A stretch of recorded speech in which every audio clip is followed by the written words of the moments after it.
Hello, folks, and welcome to the show. This week we have another exciting guest, author of The Miracle of Death and Merchants of Light, a Nautilus Silver Book Award, and the Scientific Medical Network 2019 Book Prize. She has worked on the board of directors for the Young Society, expert in the study of shamanism and spiritual tradition, public speaker and teacher. I'd like to welcome Dr. Betty Kovacs to the show. How you doing, Doctor? I'm fine, thank you. Nice to have you on the show. So where are you joining us from today? From Claremont, California. Very nice. And how is the things with the wildfires and stuff like that in your area? They're still going. I think they're not as bad as they were. We haven't been touched by it other than having ash all over the front and back and cars and so on. But others have suffered tremendously, tremendously.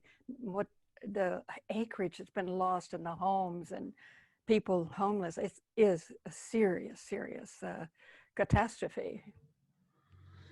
Yeah, just I guess another one of those things we can just add to the list of things, growing things in 2020 that Yeah. we've been experiencing as a collective. Um, Yeah. what I like to do is usually, typically with most of my guests, I just like to start with maybe you could just tell us a little bit about your background and maybe kind of what got you down this journey that you're on. Okay, that's good. Well, I think even as a child, given my birth into the Western world, in which the worldview has been for several hundred years, that there's nothing but matter, that we are a fluke of nature without purpose and without meaning, and when you're dead, you're dead. And while I didn't want to believe that, and there was a religious point of view that was different, and I really explored that point of view as well as the so-called scientific point of view, and neither one of them was satisfactory. I didn't want to have to believe something. I wanted to experience it, to know it. And, uh, and I just hoped that there was more than fluke, you know? And so I had no other way of finding out other than to go to the university. Well, they certainly held the same view as, in fact, if you were scientific, that's exactly what you believed. But I was always trying to find pieces of information that might guide me elsewhere. I started teaching, and I formed a class on studying mythology and fairy tale, dream, vision of our ancestors. And I read Carl Jung a lot, and he helped me. And I learned from him, and also from my study of mythology and fairy tale and teaching it, that a myth isn't a myth because we call it that. Of course, we've so misunderstood myth that we say it's something that's not true. Very false definition. But a myth, or a sacred text, let's say, or fairy tale, is that because it is organized by the organizing principles within the human psyche. It's just not some random tale or some belief system that is made into a story. And I learned that Jung was right by my study of mythology.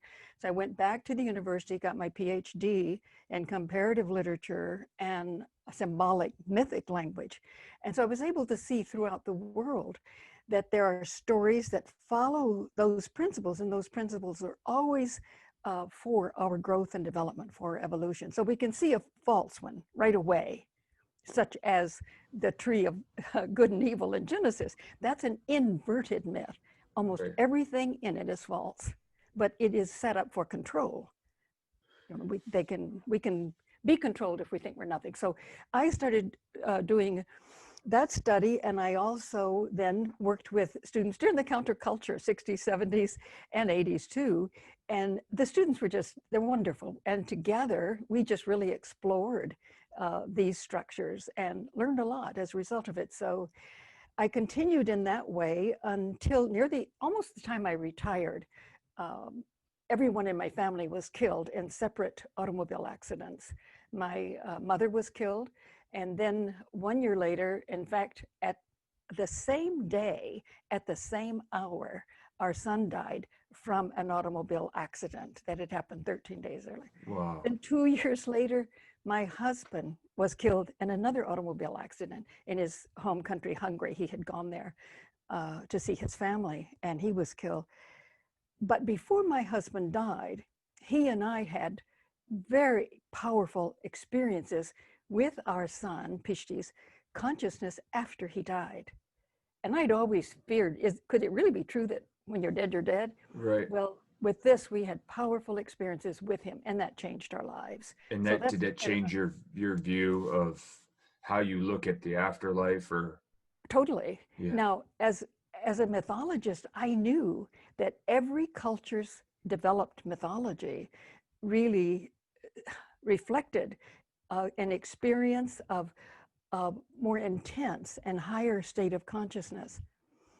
But I hadn't experienced it myself. I used to say to my students, you look in this mythology, it's interesting, we discover that every culture talks about a much higher, vaster state of consciousness that does experience another dimension of consciousness. And then when our son died, it just opened up for us. I would tell my students, I haven't experienced it, but it has credibility because people all over the world have. And so that can open us to the possibility. And my husband was a businessman and he was tolerant of my interests, but they weren't his until our son died. And when we look back, we realized we had all three, both my son, my husband, and I had had experiences, very powerful experiences of his death coming. Wow. Uh, it must not have been easy losing, three people like that close to you in that short amount of time.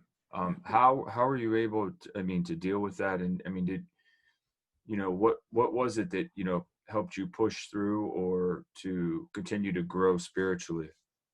Well, there's one answer to that, and that is the fact that we did experience that altered state of consciousness in which he was still existing and creating in another dimension of reality. I had to experience it to know it.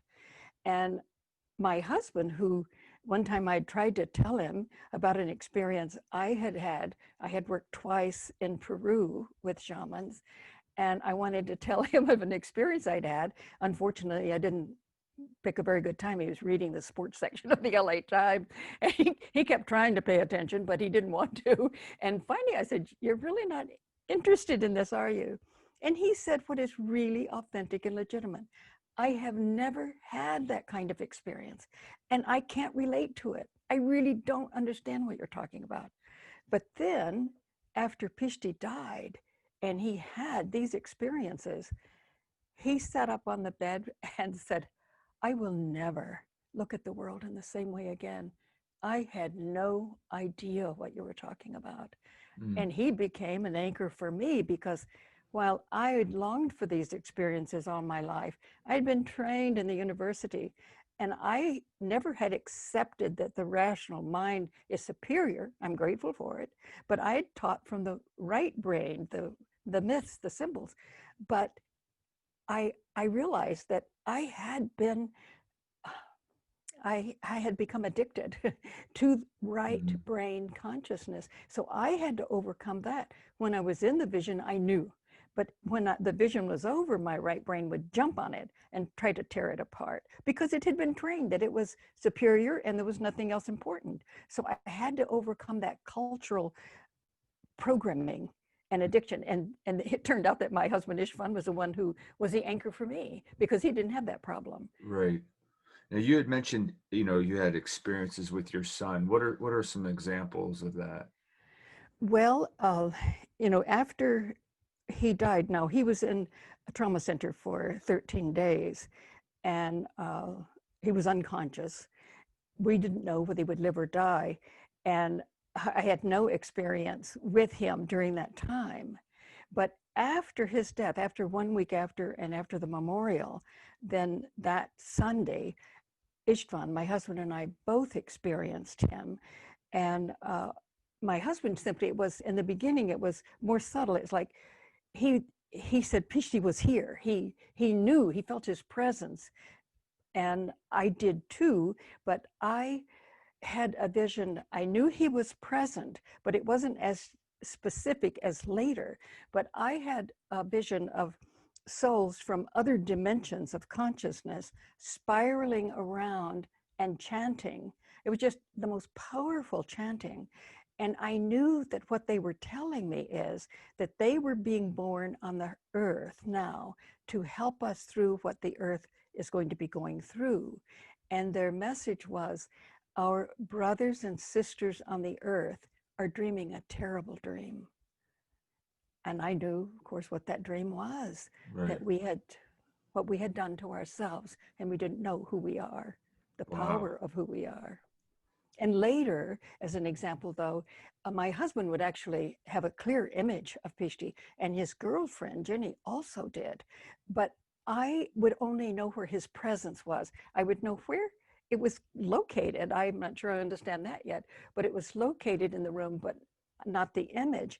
Hmm. And he later told his dad that as a mother, his image had been so important. You know, as a mother, you take care of that person, and that I needed to release that, to release the image and feel the energy and know that that is the kind of language. Now it's a different language with the other Right. side. That's fascinating. Wonderful. Before we dive into any of the other things that I'd like to start to discuss, I really would like to just maybe touch a little bit on your books for the listeners, just so Thank that, you. they kind of have an understanding of what your books are about. Maybe you could just give a short definition or explanation of the miracle of death, and then the merchants of light. Okay. Yes, the miracle of death, and the subtitle is There is Nothing But Life. And one time our son had said, after his passing, that birth and death are events in time and space. There is nothing but life. I mean, but we play this game of birth and death into matter, Mm, but we are eternal. right. And so in this book, I actually talk about all of the experiences that we had with our son. And after we had the experiences, we recorded them. So when I wrote the book, I had those experiences right in front of me, and I wanted to be as accurate as I could. And I did not want to have it published by a publisher that would change those experiences. And Kim, whom you've met at least through emails, Uh-huh. I had known her in the college where I taught, and then she went on to UCLA. But we became very good friends, and she decided that I wouldn't have to go through that risk of sort of making it grander than it was or sensationalize it. She said, I'm forming a publishing company and I'm going to handle all of that. That's excellent. Oh, it was a gift, you know. So, so everything in it is accurate of what we actually experienced. And then in the next book, Merchants of Light, the consciousness that is changing the world, that was 16 years, 17 years later. So after the first book, I started doing research because I knew that the experiences my husband and I had gone through, they were so profound. And then he was killed. And I wanted to know more about what our ancestors really experienced. I mean, I'd been studying mythology and fairy tale for a long time, but I went all the way back to the cave cultures and the sand bushmen and the old European culture. They're very different from Western because they were rooted in that vaster altered state of consciousness Hmm. that knew what in the 19th century the quantum physicists discovered. So it's come full circle. It's back and it supports, science now supports that. Right. But this book then is going through then the Egyptian and then the first temple Judaism, which was also a shamanic culture, and even the Greek, the Anatolian Greeks coming from Turkey into Italy, the pre-Socratic philosophers. Now, I'd studied them, but I never got a peep of information about into their being shamans. Hmm. But Peter Kingsley retranslated their works, and it is amazing to realize the very roots of Western culture are in that vaster shamanic consciousness. And so that's what my research showed me, and that's what I have in this book. Right. Well, it seems that humanity's lost touch with a lot of that moving forward. What you're talking about, that the shaman culture and the spiritual, the universe being all one and stuff like that. Is that do you think that is a process through like controlled religion and kind of them changing some of the myths like you were talking about with the tree of knowledge? Um, Exactly. what can you contribute to why we've lost touch with ourselves, and it's almost as if we've degressed as humanity? Well, that's the crucial question. It really is the question, because we could see that the cave cultures, we know they're shamans from their paintings. And then the megalithic that comes later, these huge structures that we now know are all over the world, they were geometrists, they were initiates into this tradition, and their structures was to help the individual know the rhythms of the cosmos, because they felt we, the human being, are the mediator between these powerful energies of the earth and the cosmos. So we'd bring the cosmic energies down, the earth energies up, and in the heart consciousness, then we would be able to mediate and hold and live in the rhythms of the cosmos, which was what we should do. Okay, they probably, we didn't even really know the extent of those cultures until the last century. Some had been discovered, but we didn't really understand until the last century that they were shamanic. And academics so resisted that, but they finally had to accept it. And so then there were, that was the cave cultures, the megalithic cultures. And then we discovered that the sand, probably they say, much longer than even the cave cultures, they have known how to experience, how to initiate this cosmic, or we could say today, Christ consciousness. And of course, it's been so hard for them to survive. People have killed them from all sides. Even South African government sold licenses for them to be hunted. And yet here they were, able to experience cosmic consciousness. They say for 65,000 years. Archaeologists don't know that yet. They were a little bit behind the cave cultures. But the more we discover, the more we know. I rather trust them. But they knew how to do this by dancing and chanting. And they also danced together to achieve this consciousness. Was communal. That's what I love. It's communal. Right. And they could even manipulate the energy in such a way that when one was in that larger state, they could throw like the energy like an arrow and kind of, awaken someone else to it, which would be painful at first. So they have, of course, there are a few elders, by the way, who are still in Botswana or Namibia, and they actually released their teachings to Bradford Keeney, because he became one of them. He knew what they know. They taught him, and he was already kind of in that place. So that is a great gift. So it isn't entirely lost, but I would say theirs was lost simply by the superiority of feeling of so many people around them. And then when there was the first temple tradition in Judaism, they were shamanic. They held it. Of course, the Egyptian comes before that, and they were such powerful visionaries. Right. But Egyptologists I have not been able to understand that, but others have. But at any rate, so I think if we start with how it was lost, other than just the vicissitudes of history, we could say that it was a very strange happening. 621 BCE, the first temple was shamanic, but at that point, there was a group of people who changed everything. They destroyed that first temple tradition, which included both the male and the female, because Western tradition has had a very distorted tradition of just the male. Well, we're more than that, Mm, but they got absolutely. rid of that. The feminine energy, which is nature, which is the rhythms of nature, the soul, the heart, the relatedness. She had groves of trees. The tree was a major symbol for her. They burned down all of her trees, destroyed every image, and they also destroyed the wisdom literature, which was the mystic literature. Now, Jews who didn't agree with that took that literature to Egypt. And I think later, during the exile in Babylon, there were rabbis who had it secretly and worked on it. Much later, it will arise in Europe as Kabbalah. Hmm. But so, how did it get destroyed? It was destroyed by the power of these uh, politicians, really, the Deuteronomists.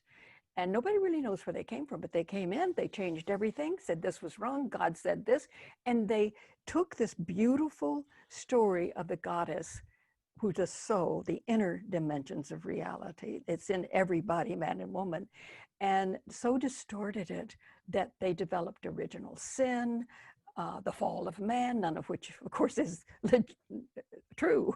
But when they, if let me just jump back and say, in Sumer in 2,500, that was before the 621 BCE, 2,500 BCE. When you look at the seals in Sumerian mythology, you see this beautiful tree hanging with fruit, and both the god and the goddess pointing to it as a, here it is, it's for you, eat it.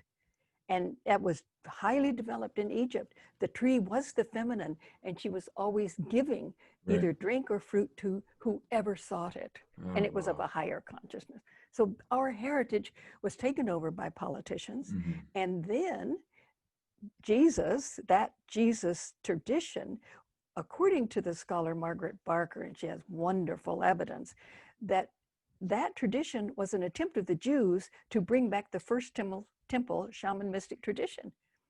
And so there was a secret tradition that Jesus taught that was, of course, the shaman mystic of Wow. us becoming Christ consciousness. Yes, yes. And the church, when it got power, when Christians got power in the 4th century, they didn't go along with the tradition Jesus taught. They inverted him and made him God. We should worship him. So it's like, here's someone who achieved, knew how, and taught how to achieve this higher consciousness. Oh, now, no, you can't be that. He's God. You worship him. So once you go outside, that's lost. You're just, but it's a wonderful way to control people. It's a political way to make us nothing, and therefore we can be controlled. And we see that today as well. Hmm.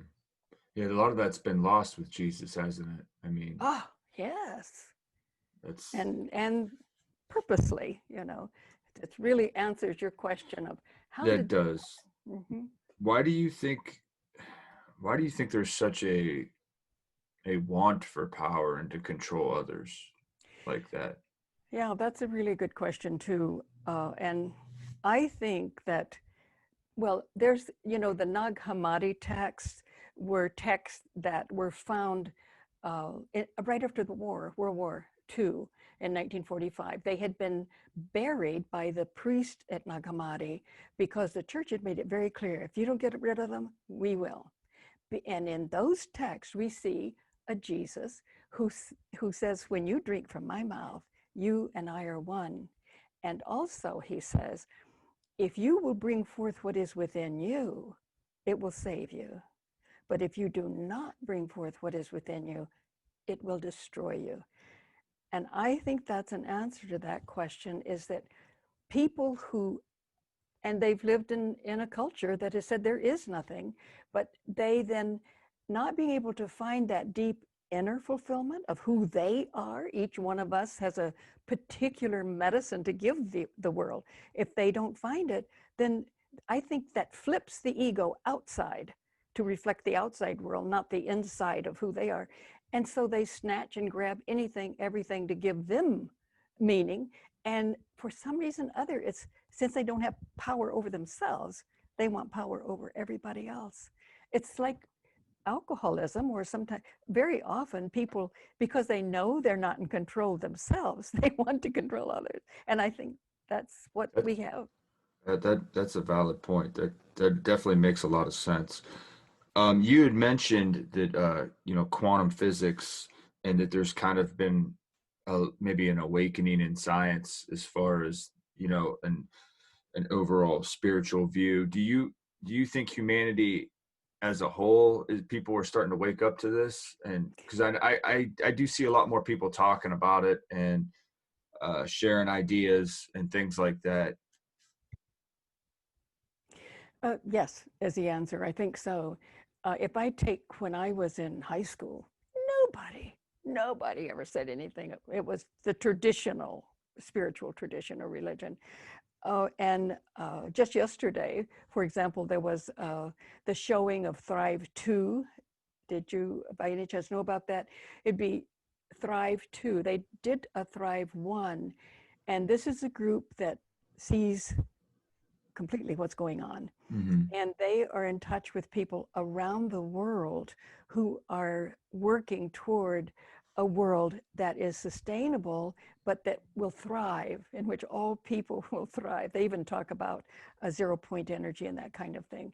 But and there, for instance, one of the award that the Merchants of Light received, the Scientific and Medical Network, Uh-huh. that was formed, what was it, I think in the 60s, because the scientists got together and said, since quantum physics, we must include the inner person, the consciousness.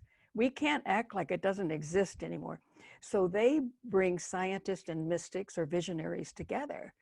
And I gave a talk there with the first book, and also a workshop and seminar with the second book, because they want to bring those two things together. This is a huge development because they're really a hub now for science and mystics. And then from there are so many organizations with scientists, many scientists, and also other people who are visionaries. I'm encouraged. I'm encouraged from that. And I think a lot of young people, they see this is the world they're inheriting from the older ones of us, and they don't want it. They want something better. Yeah, I don't blame them. It's not. It's definitely trending in a strange direction. Um, this is kind of a deep, maybe a complex question, but what is consciousness to you? What is your best definition of Yeah, consciousness? that is a difficult question, but just in a simplistic response, it is a knowingness and a presence that can experience and can create. And And now we know from experience that consciousness, that individual consciousness is all one, but very unique and individual within that one, and that it survives. It is immortal. And this is what the shaman mystics always wanted to awaken us to, is that when we eat of the tree, no, we don't die, as the Deuteronomist told us. We learn we're immortal, that we are divine, that everything in the universe is divine, and that we are creative.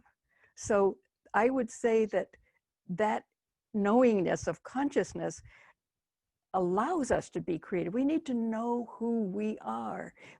People who want to control us will constantly tell us we're nothing. You know, you are made of dust, and to dust you will return. No, not quite true. So we need to know that. But now, the mystics always said it is consciousness that's eternal, and consciousness creates matter. And now quantum physics says the same thing, that consciousness is primary. Right. And that kind of leads to the next question then, which I think you're kind of already talking a little bit about it, is creating reality through thought, and even maybe even to the point of where you can even heal. Oh, absolutely. Absolutely. Um, I think that quantum physicists tell us that every thought, every feeling is ripples throughout the universe. I mean, we have no idea how powerful we are. And if we could focus uh, that energy toward healing, many know how to do it, or learning, or whatever. I think that even in our own bodies, if we think and feel and intend in a certain way, we will be healthier. There are a lot of questions about that, but yes, I think we could be great healers. Mm-hmm. And when someone learns it, and for instance, if I don't know how, I would go to someone who had learned that, even if I know that eventually maybe I could develop that. Right. Now, do you believe that's kind of what karma is? What we put back into the universe, we kind of get that back in return. Well, if we take it on a day-to-day basis, we'd have to say that if I'm cruel to someone, even if I don't, if I'm not sent to prison for it, or even if it's not known, that degrades me. So on that simple day-to-day basis, I would say that's the way the world works. I don't think it's a punishment. I think it's simply that, if you put seeds into the earth, that's what if it's a lemon tree, it'll be a lemon tree.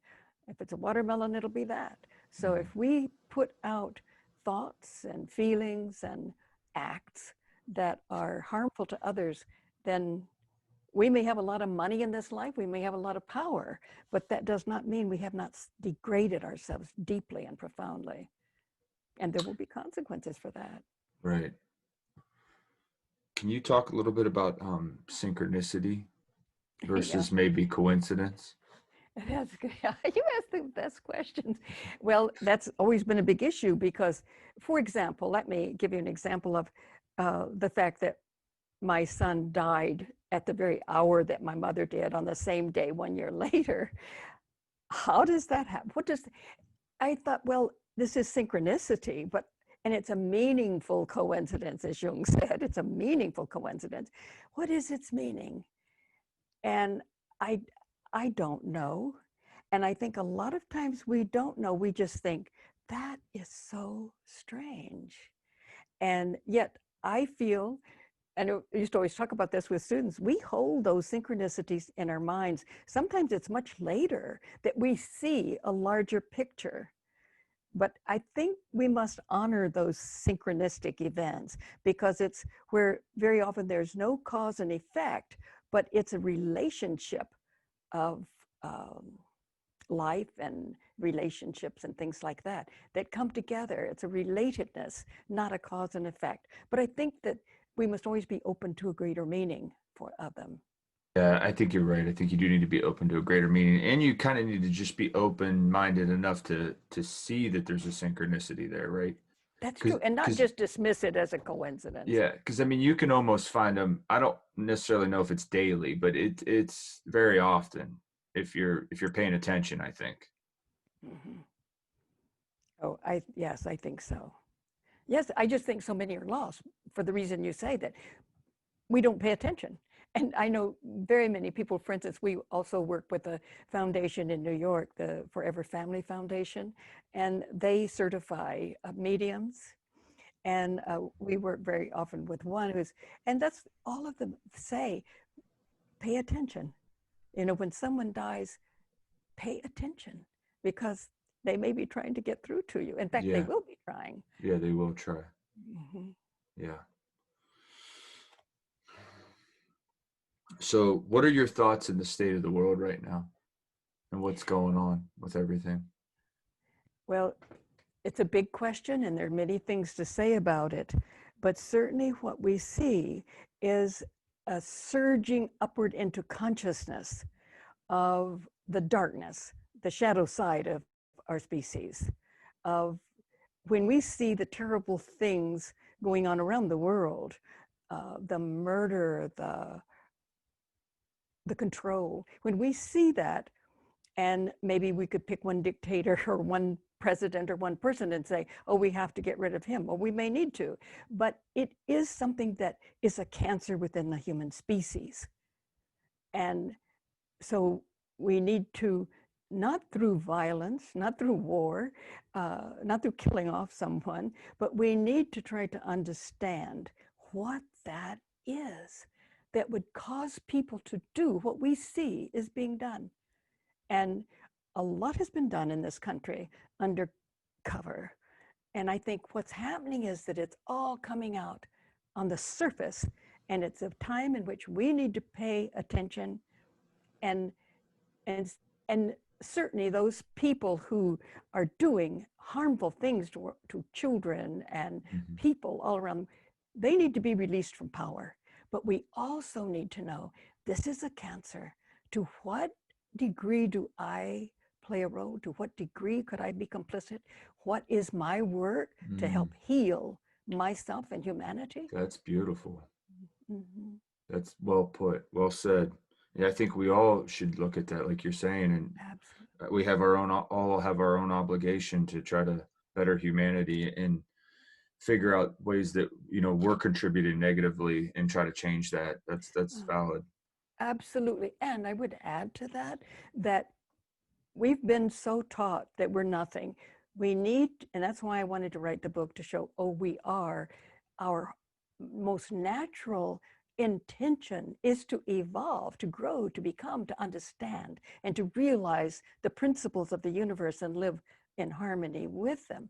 But if we know that, then we begin to realize we are all divine and creative, and each of us comes to this world with the ability to give a gift of healing and creativity, that we are something, we're divine, and we have that ability. We just have to pay attention to it within us and allow it to come out. But as long as we can be convinced we have no power, we're, we're controlled. Yeah, I think that point of view, if we could get more of the world to share that, I mean, it would change so many things, you Right. know, suicide, health issues, just how we treat each Exactly. other, you know, Exactly. on a brother and sister level, and just, you know, the separation we see in this country, especially even still with race and, you know, religion and politics. It's just, And, I think that there is a purpose behind wanting to separate us, because then we can fight each other and miss the picture, the big picture of what is really going on. So, yeah, I would agree with that. What do you think the overall goal for consciousness is? Is it to become aware of itself, or is there even maybe an end goal? it's that's really good too, is that consciousness is obviously, it can evolve. We see in a child's consciousness and how that evolves. And then usually we think we're mature when we're at the acceptable stage that we think we can achieve in our culture. But actually, we know that many people have achieved a consciousness that we could call cosmic consciousness or Christ consciousness. That seems our next step in evolution.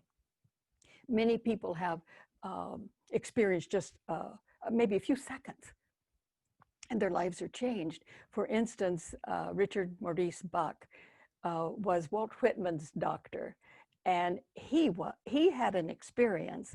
He had been with friends one evening, and they were talking about poetry and music, and they just were deeply involved. He got in the carriage to go back home, and suddenly he thought the city in front of him was on fire. And then he realized that light was coming from within him. And he said, within those few seconds, he knew that the core of the universe is love and creativity, and that we're all one and that we're all immortal. But the experience, he said, changed his life totally. And he learned more in those few seconds than he could ever have learned at the university. And he said, I believe that this is the next stage in evolution. And I think it is too. I think we can experience some of the seconds of it or slivers of it, and they change us so much. But I think that there will be a time, if we can succeed, keep ourselves alive, that we will all live in cosmic Christ consciousness, just as, says Buck, that we live today in ego consciousness, because uh, there are other forms of life that don't have that, but we evolved into this ego consciousness. And I think in order to continue that development, we have to allow other parts of the brain to be active other than the rational, the Hmm. symbolic, mystic, and so on. But certainly he felt, and I agree with him, that the next stage in evolution we will live constantly in that consciousness, but we'll be able to, switch into a day-to-day consciousness of how to buy the groceries, how to drive the car. Yeah, we need that. But everything will be informed by that consciousness. That, I think, is where humanity has been trying to go Uh-huh. since the cave cultures. And That's we get thwarted from time to time. that would be an amazing scenario if that could occur. That would be a really cool time to live in. It would be, and it may take us a long time, Hmm. but it is possible. It is our destiny. Yeah. People have achieved it. When I was in South America working with the shamans, they would say, there's no competitiveness here. If one of you experiences something that the others of us haven't, we celebrate because we know if you can experience it, we can too. Mm. down the line. So, and I Right. think that's true. I think there are many people now who have had those experiences. They're not just dismissed off as, being crazy or um yeah, that's pretty neat that they, embrace it as so, because so many times in this world today, like if it can't be proven with science or seen with the eye, a lot of people tend to don't believe or That's been our culture mm, because we've had that mantra that, well, I only believe what I see. Well, I think about 94, 96% of the universe is yeah, invisible. So yeah, they're not, but yeah. I think you're right on. I think it's like 94%, is it something that like much? that. Yeah. Yeah, Well, it's an interesting thing that happened with Western science. There's always been science where there's been shaman mystic activity. Eventually, it'll be science, just like with the megalithic cultures and geometry and so on. Uh, Scientists have always existed with the mystic and the shamanic, but it's been pushed down. And I must say those traditions went underground. But in 1600, it rose again. It tried to develop in the Italian Renaissance, couldn't really, but it continued and then developed in the 1600s. And all the way from London to Heidelberg to Bohemia, now Czechoslovakia, there were scientists and mystics, engineers, mathematicians. In fact, it was they who gave mathematics to later scientists as a way of exploring nature. It came from the mystical tradition. But at any rate, they knew they had to take power away from the Catholic Habsburgs just so they could explore. Protestants gave a little bit more freedom. And so they tried to take that power. They lost, they were destroyed. All of their manuscripts and texts were so destroyed, no one even knew they existed until the last century. And Frances Yates, working at the Warburg Institute in London, she said it was like peeling an onion down, down, down to realizing here was a civilization we didn't even know about. Well, when they lost, there was the 30 Years' War in Europe between the Catholics and the Protestants. After that war, of course, all those scientists tucked tail and went back. And then and that was 1620 destroyed. Then in 1660, I believe it was, the Royal Society for Scientists developed in England, but nobody would touch consciousness. It all was about matter because that was safe. If you didn't want to be killed, you stuck to this.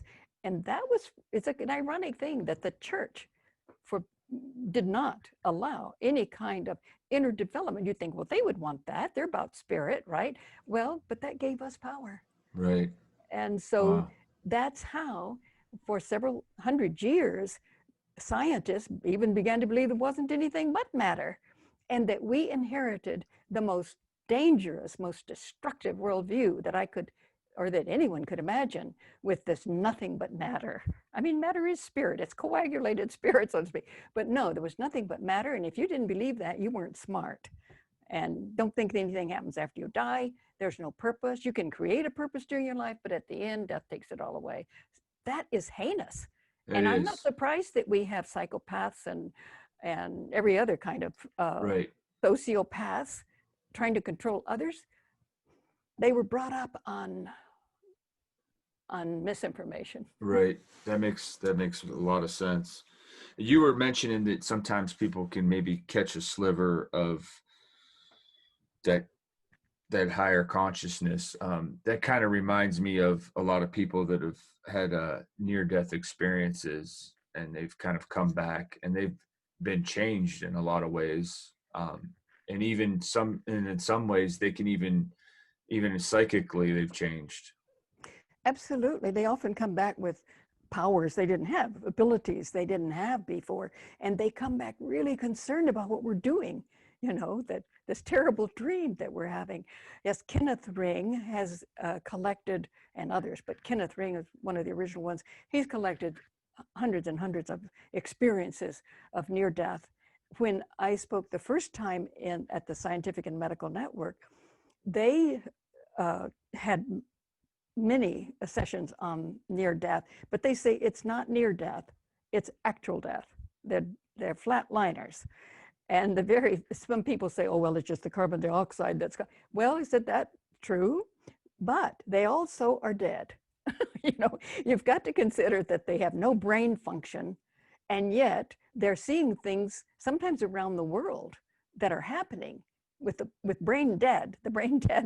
So we have to say consciousness is there in spite of the brain. It uses the brain, but their psychiatrists are trained on how to deal with near-death experiences, a large percentage of them, better than here. But you know, in the 70s, I think they already knew there were millions, 8 million. Now there are millions and millions of people who have had that experience, and they know there's That another is dimension. crazy. And then it's not even like they don't even consider it though like science in a lot of ways. I mean, some do, but it's not. I don't know what what the word is I'm looking for, but it's not considered. I mean, I don't know if it's considered pseudoscience, but like it's not mainstream, I guess, is what I'm trying to say. Well, and this is what we have to really be careful of. In the scientific and medical network, and there are top scientists from the world in that network, they do consider it as a reality. They really do, and they are going to change things. And they've had it as part of their programs. And for instance, not near death, but when I was there, I talked about the experiences that I had had and my husband had had. And there was a scientist who spoke before me, and his whole team has been uh, researching people who have had those experiences. So they're trying to get it into a scientific framework. But certainly scientists have, I mean, very good scientists too, have been looking into these experiences, and they are saying, look, we cannot say that this part of reality is not real. You know, it's here. We've got the scientific evidence to show that it's here. That's great. It's And good to yeah, hear. yeah. And so I think that it's changing. And, you know, part of the narrative of those who don't know and love power is that we take that narrative that they give out is that to question what their story is to be non-scientific, or to stop and say, wait a minute, there are millions of people who have had this. They are in the hospital, they're flatliners, and they come back and they tell us things that were happening in the room where they were dead and other rooms, sometimes around the world. And then they come back to life, and they very often have these abilities that they didn't have before. Are we going to deny that, you know, and just say, oh, it's just CO2? No, we cannot. If we're scientists, we That's right. cannot. We have to That's the look. opposite of science, right? It's the opposite. And that's much of what science goes by today, is that if you accept evidence that they don't know anything about and don't know how to look at, because they've never had the tools to work with consciousness during these few hundred years. Right. But scientists, other scientists, are going way beyond them. And they're saying, look, this is scientifically how you handle this. So I have hopes. Well put. Well said. Just real quick, I know we're running short on time here, but I just want to get your take on. I'm pretty sure I know where you're going to go with this, but your take on reincarnation. Well, it seems as though when you experience uh, other dimensions of reality, you know that it is true. There's nothing but life. And we create all over the universe. You know, we find the place where our frequencies can fit in. And I think that there are many people on the planet who are here for different reasons. But yes, I think there's nothing but life, and we probably create, we'd be surprised. And I think we probably also create in parallel worlds simultaneously. Always in these dimensions of consciousness, we're told that there's only now in the universe. All times are in one. We're all, Right. and that's hard for us because our game has linear time. Right. And But we know we, that's not really no, it just, correct. it's, yeah, no, it works in our daily life, Hmm. but there are other dimensions of time that I once had a vision in which my son was trying to, after his death, gave me a lesson on time. And I must say that I could not repeat much of it. It was made sense at the time. It was complex, but I certainly know that it's way beyond linear. That's fascinating. Well, doctor, it's been a great discussion. Where can we find your work that you're doing, and where can we get a hold of your books that you've written? Well, the books can be purchased at any store, any place. online or otherwise, that sells books or ebooks. But the Kamlak Center, and Kim is the director of that center, it's KAMLAK, the Kamlak.com. And there are, for instance, the podcasts, the interviews, the books, and things that we would be doing in the outer world but are now doing online. So that's a center where one can find out things that are going on and view